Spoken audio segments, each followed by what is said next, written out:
Welcome back, Brickmaniacs, to another informative episode of Brickmania TV.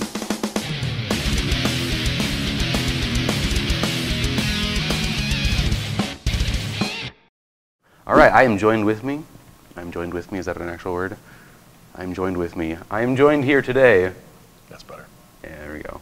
By Daniel Siskind, legendary master builder, and your all-new Stuart model. Sure. Well, it's not really new. It'd be a far cry to call this new. Sure. So this is a Stuart, as opposed to the M3 Stuart that people are familiar with. What we've done many times, M2A4. We brought its predecessor. The original Stuart was actually, it was dubbed the combat car. So 1930s, the broke-ass U.S. Army couldn't make any tanks, so they made themselves what they called a combat car. This was a direct descendant of the World War I light tanks, like the Renault, that was made by the U.S. Army under license. Anyway, they had no money. Great Depression was going on. They were developing tanks. So World War II was kind of on the horizon. European powers were gearing up, and the Americans were sort of slow getting to the game. So they had these combat cars they developed in the 1930s, and it evolved into what we know as the Stuart Tank. The M2 was the previous the tank of the day, late 1930s, and the M2A4 would be the final version of it. They realized from lessons learned in like the Spanish Civil War that they had to, the original combat cars wouldn't be good enough because it just had machine guns on them. So they actually put this 37 millimeter gun on it, single turret. Basically, back to the all the experimentation was over. Back to the designs of the tried and true Renault platform. Yep. Single turret in the middle, single main gun.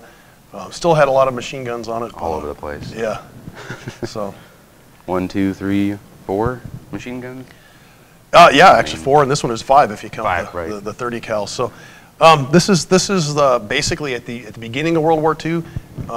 They had already decided that the M2 tank was obsolete and was working on the M3. Sure. They had these in the inventory, so it was desperate times. Desperate times call for desperate measures. They were already in field, so 1942, the United States had already been attacked. Pearl Harbor had already been attacked. United States wanted to take the offensive in the Pacific, bring the fight to the Japanese, so to speak. And the logical place to do it was at the Marianas. Actually, I'm not sure if that's the right island. Maybe it's the Marshalls. One of them. So we wanted to take the offensive to the Japanese in the South Pacific, protect our sea lanes to Australia. So the island of Guadalcanal was a target where the Americans invaded. They discovered that the Japanese were building a base there. American U.S. Marines landed, took the base, took the incomplete air base, and basically over the next year had what would basically be the most pivotal battle of World War II in the Pacific. So you think of World War II in the Pacific, you think of Tarawa, his famous names Tarawa, Iwo Jima, Okinawa, but really it all came down to Guadalcanal. That's where the U.S. Marines basically drew the line in the sand and said, we're taking this island, we're going to keep it, and that started what would become the big offensive, the drive to Tokyo.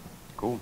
So this kit itself is a representation, or it's that model itself? Yes, this is the M2A4 Sherman, or not Sherman, M2A4 Stuart.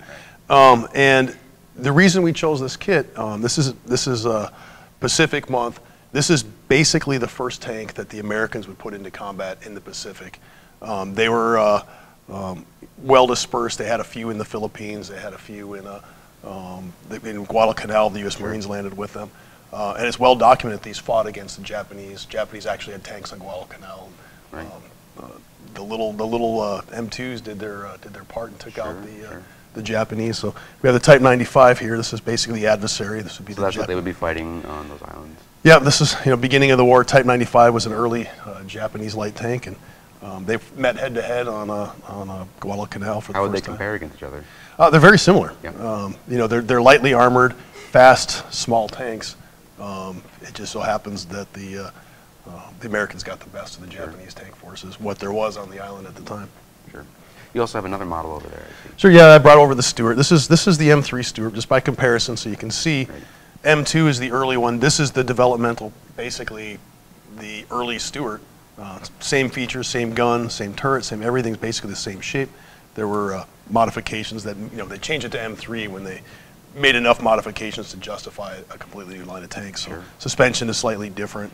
You know, the armor's thicker. They you know, especially on these later Stuarts, they got rid of you know, the riveted hulls and all that stuff. So just by comparison. So this one is not available from Brickmania. Will be available sometime in the future. Again, we've had it just before for many times. sake. Yeah, I wanted to show it off. Kind of the like evolutionary step of the U.S. tanks. So. Yep. Really cool stuff. All right. Anything else, Dan? No, nothing to add. Cool. Unless you can think of something. No. Just. Anyway, all right. So. Thank you very much for watching. If you are interested, check out brickmania.com.